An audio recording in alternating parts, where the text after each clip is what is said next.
How good are the Cleveland Browns?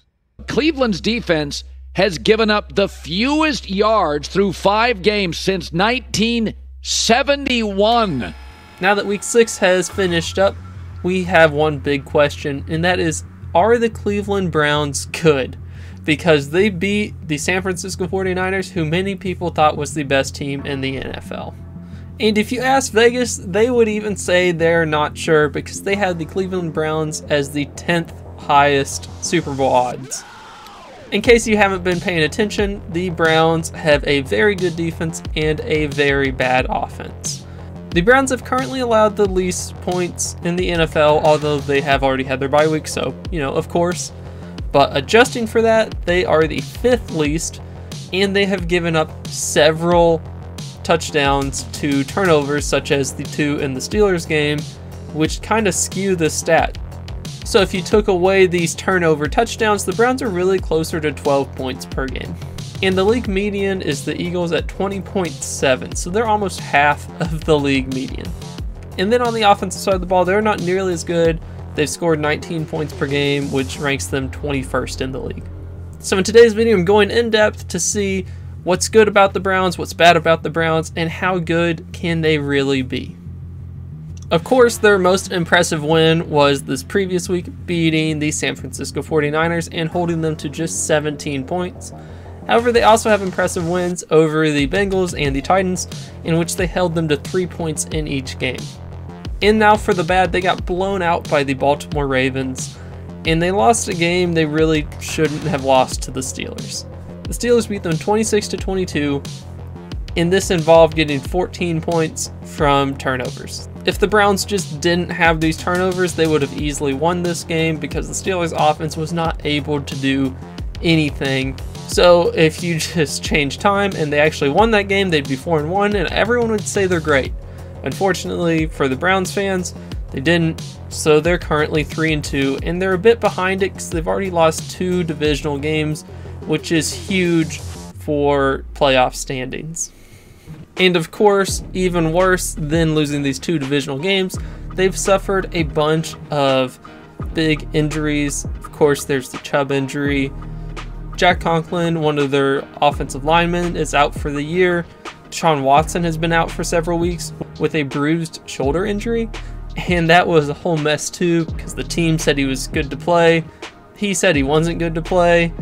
And it just felt like a lot of tension, like the Browns organization was upset with him. Turns out he is, moderately injured, and he just didn't think he could throw the ball down the field. But him being Deshaun Watson, he's not going to get any sympathy from anybody. So first, to break down their offense, they are a traditional run-based offense. They were set up this way. Their line is better at run blocking than it is pass blocking. And it was going great when they had Nick Chubb. He was averaging about 6 yards per carry, which is insane. However, he's out for the year. So Jerome Ford is their current running back. They also have Kareem Hunt, but he has looked a bit washed. And Jerome Ford has gone kind of back and forth in games from looking pretty good to looking bad. So far, he's averaged 4 yards per rush, and 4 yards per carry is kind of the edge for what is acceptable for a running back. Kareem Hunt is at 3.3, so not acceptable. But if you look at the games, it goes anywhere from 1.8 yards per carry to 6.6, so he's really hit or miss. And if you're basing your team off this running back, you can't afford for him to be hit or miss. But he is really young, and this is really his first opportunity in the NFL. So who knows, maybe he'll get better.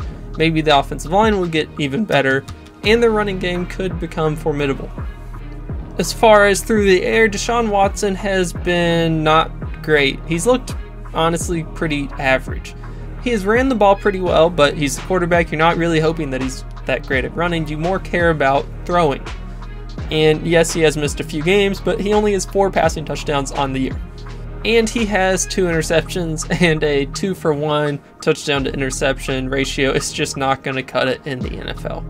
It's not the 1970s. But when he does get healthy, which could be this week, he does have Amari Cooper, who has looked very good and can be a #1 wide receiver in the league.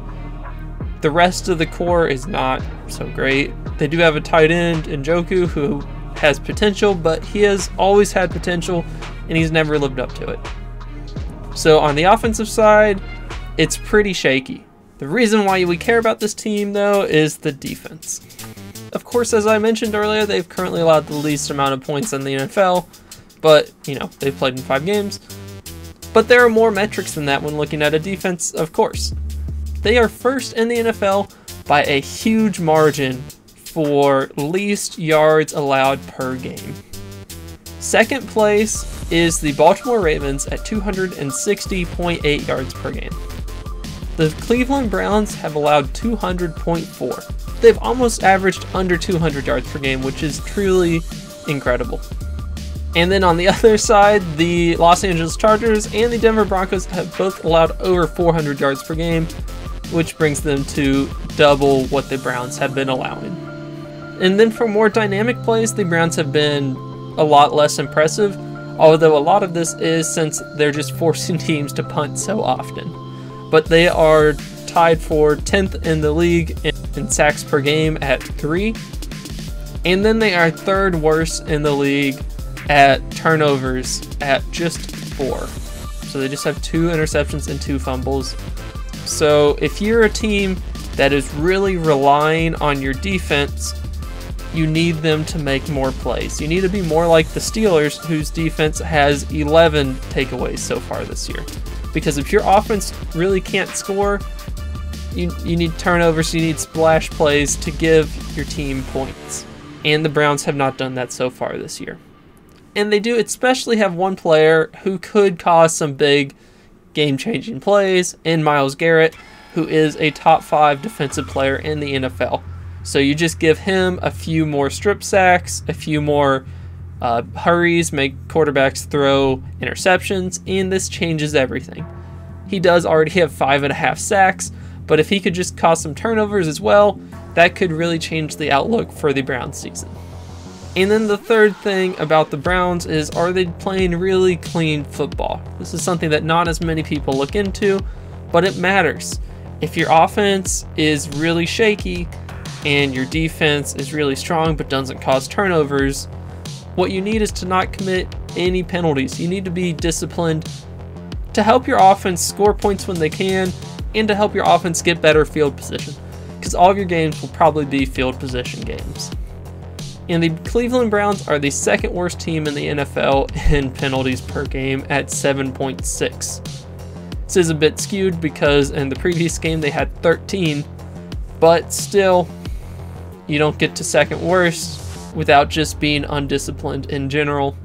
So this is another thing that the Browns need to work on. So now we know their offense is shaky but could improve if Deshaun Watson gets better. Their defense is very strong but could get more turnovers, and they're a bit undisciplined. What does it look like for the Browns for the rest of the season? The Browns are currently in 3rd place in their division, right behind the Steelers, who they have the same record as, but they lost to, of course. However, the one team they're better than is the Bengals, who have looked greatly improved. Their entire division has been shaky so far this year, but has a lot of promise. So I don't know if I would count on the Browns winning their division. I do think they could fight for a wild card spot, especially since there are 3 now.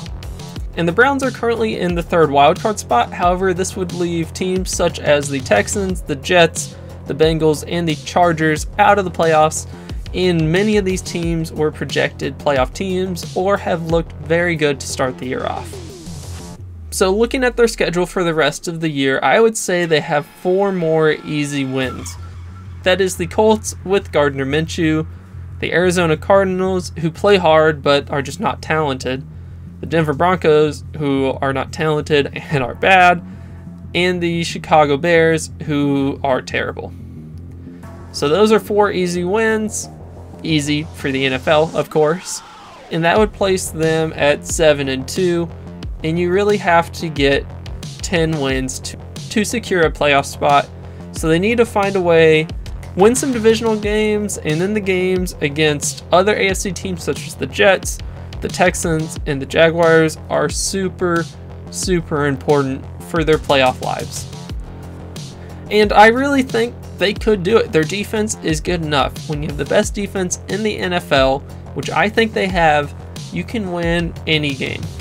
You might have to win it 7-3, but that's still a win. And especially if they get hot at the end of the year, maybe if Deshaun Watson looks like a top 10 quarterback at some point, not saying he is now, but if he ever looks like it, then the Browns would be a very scary team.